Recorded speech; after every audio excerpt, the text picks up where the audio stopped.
Permintaan Ibu Samuel, perjanjian pernikahan, yang ditulis oleh Sophia Grace.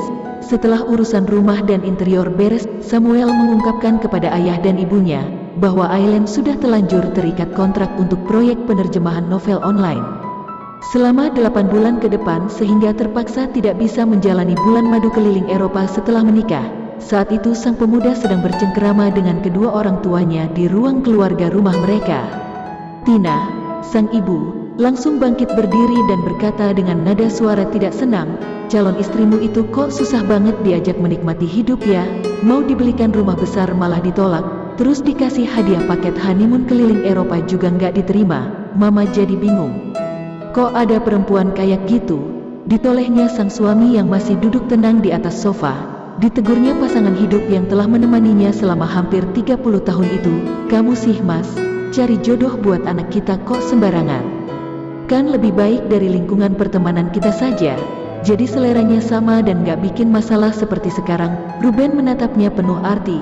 "Kamu kan tahu, Tin, aku gak pernah suka dengan teman-teman sosialitamu yang hobi pamer kasakusuk dan menghabiskan uang suami untuk berfoya-foya gak jelas.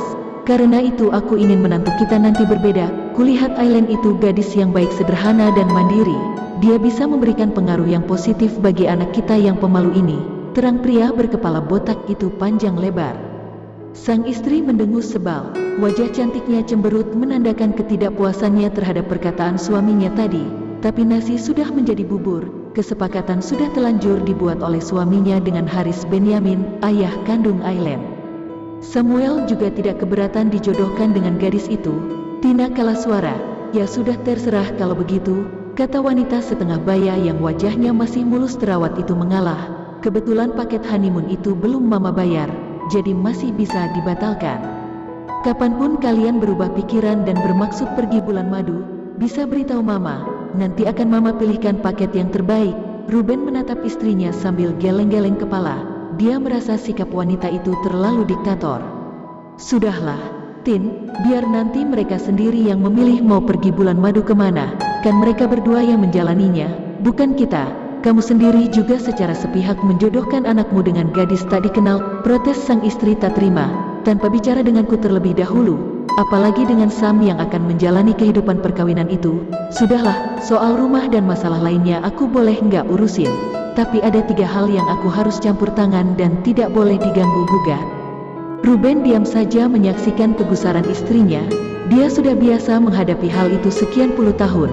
Sementara Samuel yang pada dasarnya mempunyai hati yang sabar menatap ibunya was-was. "Apa 3 hal itu, Ma?" tanyanya penasaran sekaligus khawatir. "Mudah-mudahan bukan hal yang terlalu merepotkan dan masih bisa kupenuhi dengan baik." Batin pemuda itu penuh harap. Dia tahu ibu kandungnya ini orang yang keras hati. Keinginannya harus terlaksana. Kalau tidak, bisa setiap hari dia mengomel habis-habisan di depan suami dan putranya sampai keinginannya terkabul. "Pertama," cetus Tina sembari menatap tajam sang putra, "Mama harus ikut memilih gaun-gaun pengantin yang akan dikenakan Aileen di acara pemberkatan dan pesta pernikahan." Jantung Samuel berdegup kencang. "Gaun-gaun, Mah?" tanyanya cemas. "Berarti ada lebih dari 1 gaun?" Sang ibu mengangguk tegas. "Ada 2 gaun pengantin. Yang pertama dipakai waktu pemberkatan di gereja, yang kedua dipakai di pesta. Mama mau turut kasih pendapat supaya gaun-gaun itu pantas dipakai oleh menantu keluarga Manasseh dan membuat para undangan yang terhormat terpesona." "Wah, Aileen nanti mau nggak ya?"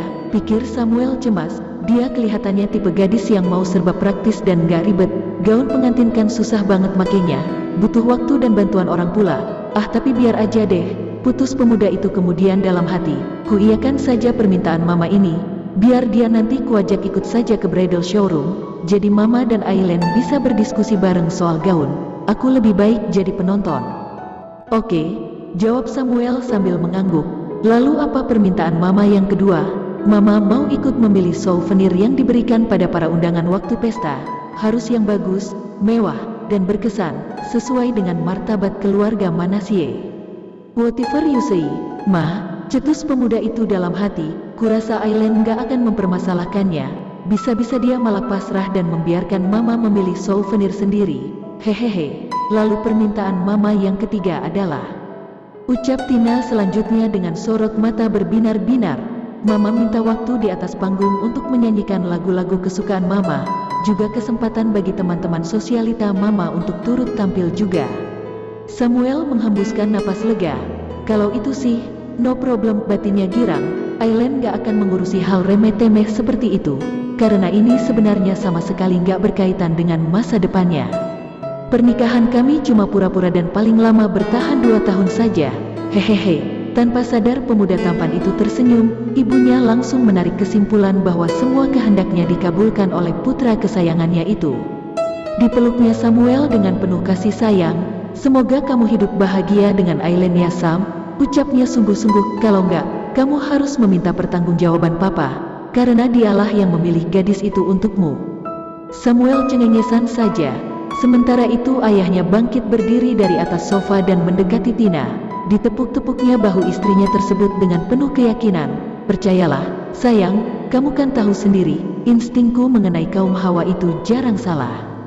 Aileen akan menjadi pasangan hidup yang sepadan buat anak kita satu-satunya ini, sama halnya dirimu yang paling serasi bersanding denganku hingga akhir hayat. Hehehe, gombal kamu pak, cetus wanita itu pura-pura merajuk. Hubungannya dengan sang suami memang masih romantis sekali untuk ukuran pasangan seusia mereka. Ruben selalu dapat melontarkan celetukan-celetukan yang membuat hati istrinya berbunga-bunga. Rumah tangga mereka selama hampir 30 tahun juga termasuk adem ayem. Tak pernah terdengar isu-isu tak sedap mengenai kehadiran orang ketiga. Samuel yang menyaksikan adegan mesra orang tuanya bersikap tahu diri. Sam masuk ke kamar dulu ya ma, katanya sambil tersenyum simpul. Mau nelpon Aileen, memberitahu dia tentang permintaan mama tadi.